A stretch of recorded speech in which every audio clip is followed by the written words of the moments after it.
Welcome, foolish mortals, to another episode of the HitchHiking Hosts Show 101.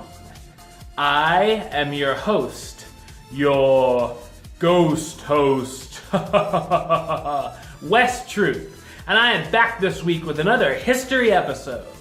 Well, what do you say we cut a rug into our time-traveling doom buggy this week? That's right, let's swing right into it because we're going back to 1956 and we're going to talk about a little place where you could dance. That's right, dancing at Disneyland. It's true. Well, we're going to talk about the Carnation Plaza Gardens.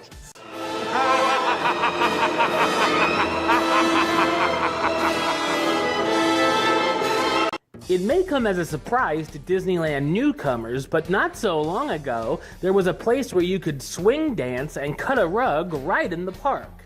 As Disneyland became a tremendously popular tourist destination in its short time, Walt wanted to make sure there were things for people of all age groups to enjoy. With a large percentage of the visitors being teenagers or in their 20s, Disney came up with an idea that would cater to this demographic. In August of 1956, the Carnation Plaza Gardens debuted at the end of Main Street, to the left of Sleeping Beauty's castle. The gardens would be the park's music and dance hall, with its open-air pavilion, complete with a round stage and red and white canopy roof. To get to the gardens, you crossed a small footbridge. Around the perimeter of the stage were food stands, where you could pick up a hamburger, hot dog, or of course, Carnation ice cream cones and sundaes. A favorite of many was the Carnation Fantasia, with dark cherry, banana, and pistachio ice cream. If you were hungry, there were a large amount of chairs and tables, some of which were beneath the canopy or had umbrellas so you could watch a performance while you ate. The gardens were mainly used for dancing, but the stage would also play host to a number of swing band performers.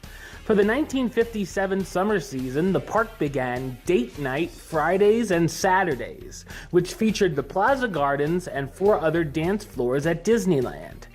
Date night at Disneyland ended up being a massive success, with nearly 8,000 teens every weekend attending to dance to an array of different famous swing bands.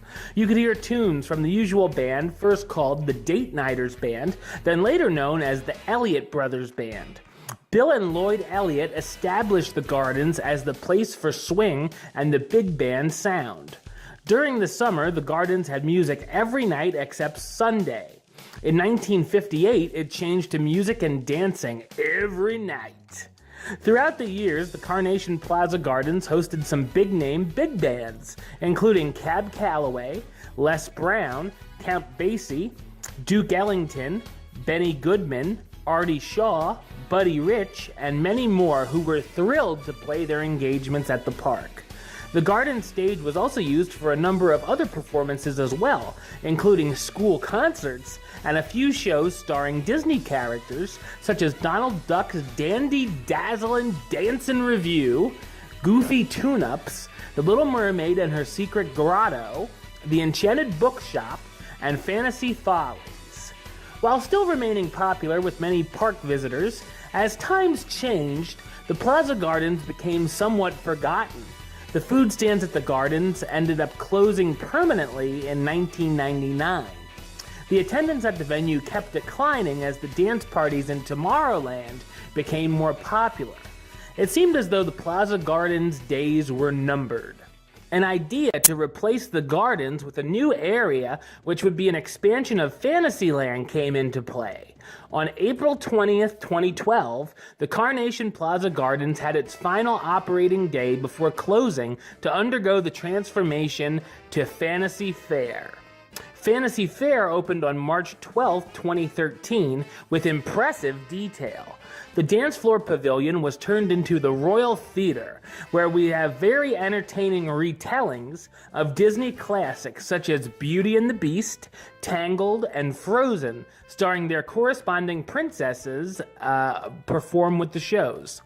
The Fantasy Fair also contains a princess meet and greet known as Ye Royal Hall, where fans can meet Cinderella, Snow White, Mulan, Tiana, Merida, and the rest of their favorite heroines. You can also chill out at the small refreshment stand Maurice's Treats while waiting for a show to begin. While the Fantasy Fair is very different from the Carnation Plaza's garden, you can still find a tribute to the gardens above the archway leading from Fantasy Fair to Rancho del Zocalo in Frontierland with a shield containing the letters CPG. Alright, well that's the show. I'll be back with another episode very soon where we'll talk about the history of another Disney attraction, as well as my trending topic show where we'll see what happened down at the Disney parks this week. But until then, don't forget to subscribe right here on YouTube. YouTube.com/HitchHostShow. You can like the show on Facebook, Facebook.com/HitchHostShow. Follow on the Twitter @HitchHostShow. And if you want to listen to the show, or you are listening to the show, you can do so over on Podbean, HitchHostShow.podbean.com, or search under West Troop or the HitchHiking Hosts Show on iTunes or Stitcher. Until next time, don't forget to... Hurry back,